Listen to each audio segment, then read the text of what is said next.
প্রিয় শিক্ষার্থী বন্ধুরা, চলো আজ আমরা অ্যাট এবং ইন এর ব্যবহার জানি।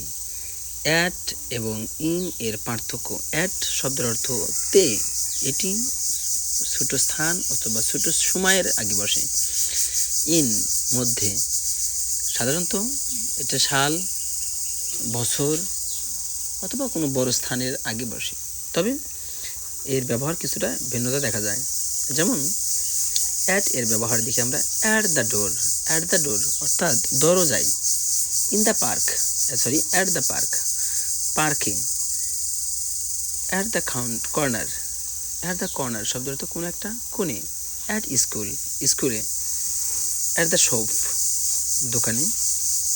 অ্যাট দ্য টপ, সর্বোচ্চ শিখরে অবস্থান করা।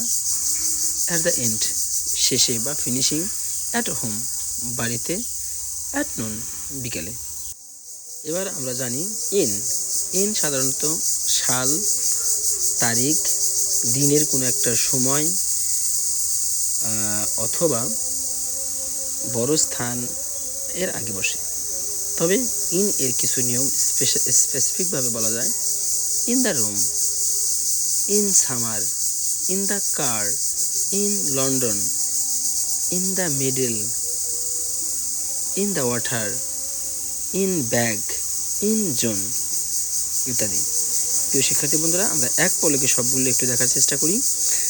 At the door, at the park, at the corner, at school, at the top, at the and, at home, at noon, in the room, in summer, in the car, in London, in the middle, in the water,